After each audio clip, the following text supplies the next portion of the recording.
ជំរាបសួរបងប្អូនទាំងអស់គ្នាខ្ញុំបាទឈ្មោះសួងសុភ័ក្រជាអ្នកដឹកនាំរឿងល្ខោនថ្ងៃនេះខ្ញុំនឹងចែករំលែកអំពីឥទ្ធិពលនៃល្ខោននិយាយ Power of Spoken Theater អញ្ចឹងខ្ញុំគិតថានៅក្នុងសង្គមខ្មែរយើងល្ខោននិយាយដែលខ្ញុំមានបទពិសោធន៍ធ្វើកន្លងមកគឺអត់ទាន់មានអ្នកបងប្អូនខ្លះគាត់បានស្គាល់ល្ខោននិយាយមានបងប្អូនខ្លះគាត់អត់ទាន់បានស៊ីជម្រៅទៅលើស្អីគេទៅល្ខោននិយាយព្រោះបើពី8ជាងមកចាស់គាត់តែងតែគិតថាល្ខោននិយាយគឺជាល្ខោនវិទ្យុប៉ុន្តែសម្រាប់ខ្ញុំរៀនខាងផ្នែកហ្នឹងគឺល្ខោននិយាយដែលខ្ញុំរៀនគឺល្ខោនលើឆាកអញ្ចឹងបើភាសាអង់គ្លេសគេហៅ spoken theater អញ្ចឹងថ្ងៃនេះខ្ញុំនិយាយពីឥទ្ធិពលនៃល្ខោននិយាយដែលខ្ញុំធ្វើកន្លងមកល្ខោននិយាយនៅក្នុងសង្គមខ្មែរយើងប្រៀបបានទៅនឹងក្របពូជទូចមួយដែលកំពុងតែចាប់ផ្ដើមដុះប្រឡូកតិចម្ដងហើយនេះឲ្យខ្ញុំធ្វើការងារនឹងកន្លងមកគឺខ្ញុំធ្វើយ៉ាងណាដើម្បីបណ្ដុះក្របពូជនឹងឲ្យបានរីកដុះដាសាយភាយនៅក្លិននិងឥទ្ធិពលនិងសោភ័ណរបស់សិល្បៈមួយនេះឲ្យបានសុសសាយទូទាំងប្រទេសហើយនឹងអាចនាំទៅពិភពលោកការងារមួយនេះដែលខ្ញុំបានធ្វើកន្លងមកខ្ញុំដឹងថាវាពិបាកល្ខោននិយាយដែលខ្ញុំរៀលផ្លូវដើរលើសិល្បៈទម្រង់មួយហ្នឹងគឺពិបាកដោយសារតែ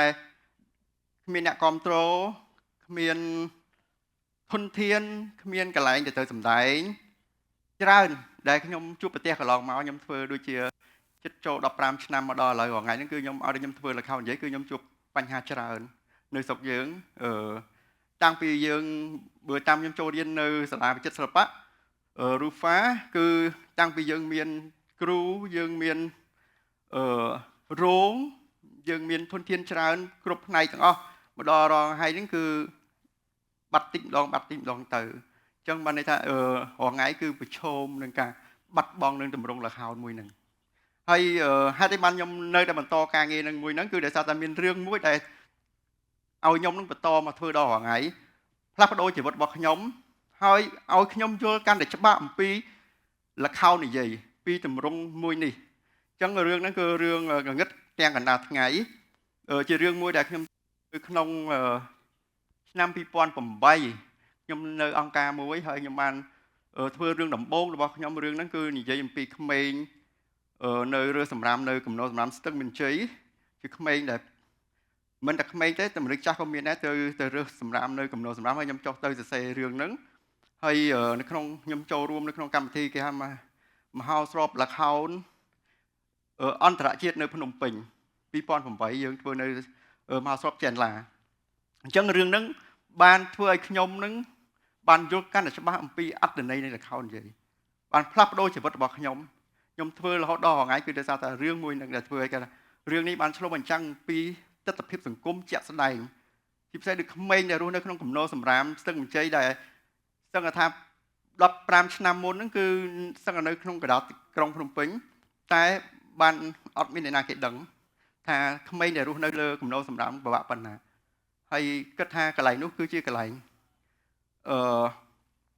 ឋាននរកពេលដែលខ្ញុំចុះទៅជួបជាមួយនឹងស្ថានភាពជាក់ស្ដែងហើយខ្ញុំយកក្មេងទាំងនោះមកសម្ដែងនៅក្នុងមហោស្រពអន្តរជាតិគាត់ជាតួពិតដែលយកដោយសារតែខ្ញុំធ្វើការនៅអង្គការនោះស្រាប់ខ្ញុំយកក្មេងទាំងនោះមកសម្ដែងលើឆាកអញ្ចឹងគាត់បានបង្ហាញអំពីទុក្ខលំបាករបស់គាត់មកឲ្យទស្សនិកជន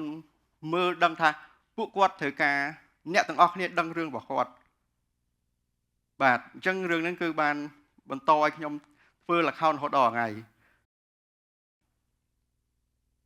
ហើយបន្ទាប់មកទៀតខ្ញុំបានធ្វើរឿងមួយទៀតបានច្រើនដើរសឹងទូទាំងប្រទេសគឺរឿងអណ្ដើកក្លាហានរឿងនេះគឺបានឆ្លុះបញ្ចាំងអំពីភាពក្លាហានប្រកបដោយគុណធម៌ហើយ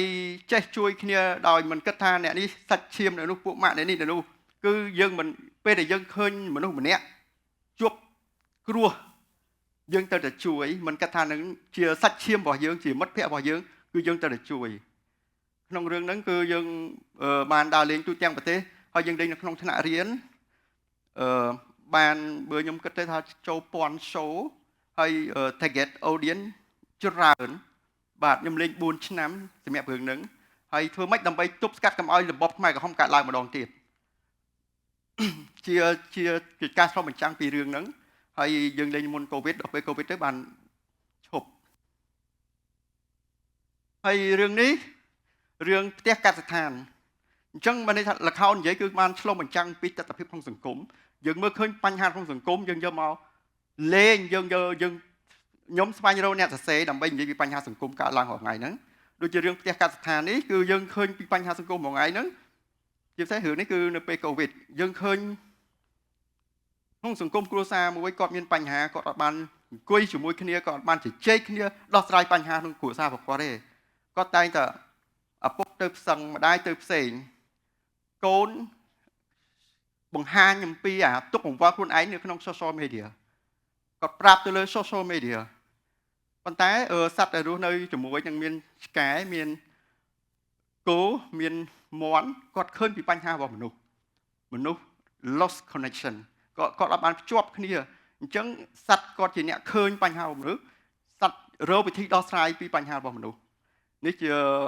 រឿងដែលខ្ញុំបានធ្វើហើយរឿងនេះក៏បានចុះលេងតាមខេត្តបានដូចជា 2-3 ខេត្តដែរបាទក្រៅពីហ្នឹងក្រៅពីរឿងថ្មីច្រើនទៀតខ្ញុំបានដកស្រង់រឿងអក្សរសិល្ប៍ដូចថានៅក្នុងស្រុកយើងដូចខ្ញុំនិយាយមិញថាខ្ញុំពិបាកដោយសារយើងខ្វះអ្នកសរសេរល្ខោនបាទតិចណាស់មានអ្នកសរសេរយល់ដឹងពីល្ខោនបាទអញ្ចឹងយើងខ្វះតាំងពីបច្ចេកទេសតាំងពីអីច្រើនទៀតប៉ុន្តែជាពិសេសគឺ script ហ្នឹងយើងត្រូវការរកអ្នកណាដែលយល់ពី on stage សរសេរខុសពីកនខុសពីអីផ្សេងប្រឡំលោកប្រឡំអីអញ្ចឹងបាទអញ្ចឹងជាអ្នកถึงយល់ពីឆាកឈុតបាទអញ្ចឹងខ្ញុំក៏បានយកអក្សរសិល្ប៍ហើយយើងមានអក្សរសិល្ប៍ល្អៗមែនតើយកមក develop វាយើងយកមកធ្វើវាឲ្យទៅជាល្ខោនលើឆាកដូចនៅស្រុកគេដូចជាខ្ញុំគិតថាបងប្អូនទាំងអស់គ្នាបានធ្លាប់អានធ្លាប់មើលរឿងរបស់ Shakespeare រឿងរបស់គាត់គឺ powerful មែនតើអក្សរសិល្ប៍របស់គាត់ដូចជា King Lear ដូចជា Susie Lisa ដូចជា Farmhouse រឿង Romeo រឿងច្រើនដែលជាហើយយើងក៏មានរឿងល្អៗច្រើនជាអក្សរសិល្ប៍របស់យើងដែរបាទច្រើនមែនតើខ្ញុំរងខ្ញុំភ័យបំផុតគិតថាខ្ញុំ40ជាងហើយខ្ញុំមានពេលដល់10ឆ្នាំទៀតទេអាចមានកម្លាំងធ្វើការងារហ្នឹងប៉ុន្តែខ្ញុំមើលឃើញរឿងច្រើនដែលខ្ញុំត្រូវធ្វើហើយរឿងនេះរឿងគ្រូមេរៀនសុកស្រែក៏ជារឿងមួយដែលខ្ញុំស្រឡាញ់ល្អបាទវាបំផុសគំនិតឲ្យប្រជាជនចេះរួមគ្នាសាមគ្គីគ្នាហើយរឿងអស់ហ្នឹងគឺសិតតែរឿងដែលសរសេរតាំងពីចំនួនទសវត្សរ៍ទី60បាទហើយជាក់ស្ដែងហ្នឹងហើយរឿងហ្នឹងទសវត្សរ៍ទី60ហើយអក្សរសិល្ប៍ល្ខោនគឺបានធ្វើឲ្យសភៅធ្វើឲ្យអ្នកនិពន្ធជាអត្ថបទប្រែក្លាយទាំងអស់ហ្នឹងឲ្យคล้ายទៅជាមានជីវិតមានសកម្មភាពមានកាយវិការដូចជាខ្ញុំមានខ្ញុំយកសភៅមកមួយដែរសភៅនេះសភៅគ្រូមេរៀនស្រុកស្រែហើយទូចហើយកដាស់ក៏មិនសូវជាល្អដែរបាទហើយតម្លៃវា2500រៀលទេ2500រៀលប៉ុន្តែខ្លឹមសាររឿង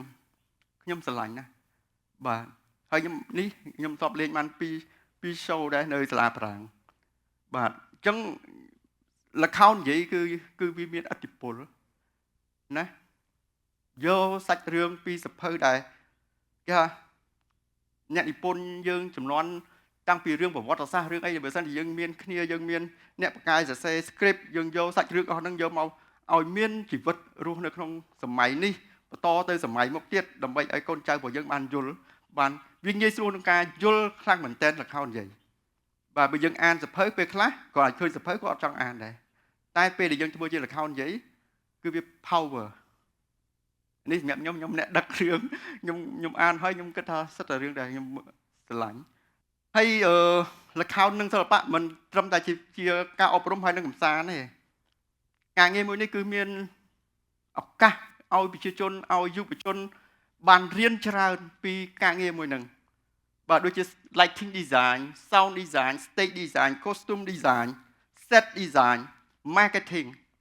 ច្រើនមែនតើប៉ុន្តែនៅក្នុងស្រុកយើងពិបាកពេលដែលខ្ញុំធ្វើមកនោះគឺខ្ញុំត្រូវរកធនធានអស់ហ្នឹងបាទពិបាកអញ្ចឹងការងារច្រើនលើសពីនឹងទៀត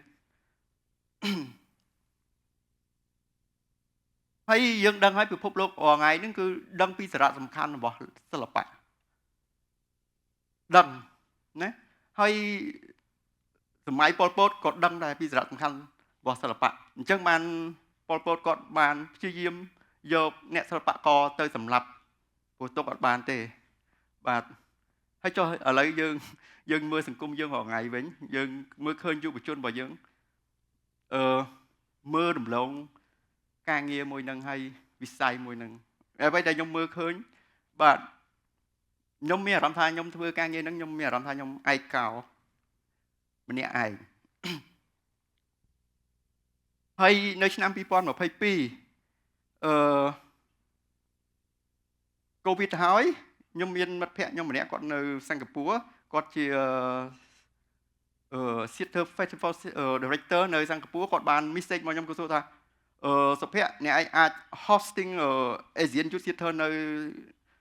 ស្រុកអ្នកឯងបានអត់បន្ទាប់ពី COVID ដែលយើង lock down គ្រប់ប្រទេសទាំងអស់ខ្ញុំគ្រាន់តែឃើញ message គាត់ពុបខ្ញុំឆ្លើយថា yes ខ្ញុំព្រោះអីបានខ្ញុំឆ្លើយថា yes ទាំងខ្ញុំអត់មានថវិកាទាំងខ្ញុំអត់មានធនធានទាំងវាខ្ញុំម្នាក់ឯងព្រោះខ្ញុំគិតថាឱកាសនេះគឺខ្ញុំត្រូវទៅយកព្រោះដោយសារតែ10ឆ្នាំជាងព្រោះមកដល់ខ្មែរយើងមក hosting គឺ10ឆ្នាំជាងអញ្ចឹងពេលនោះប្រហែលជាខ្ញុំអត់មានឱកាសក្នុងការ hosting Asian Youth Theater ហ្នឹងទេអញ្ចឹងខ្ញុំឆ្លើយ yes ហើយខ្ញុំបានធ្វើសកម្មភាពហ្នឹងគឺនៅសៀមរាប2022យើងធ្វើនៅ FA ហើយយើងមានយុវជនជិត200នាក់មកចូលរួមពីបណ្ដាប្រទេសនៅក្នុងអាស៊ីអាគ្នេយ៍របស់យើងហ្នឹងហើយពួកគាត់សិតអ្នកសិល្បៈអ្នកហើយ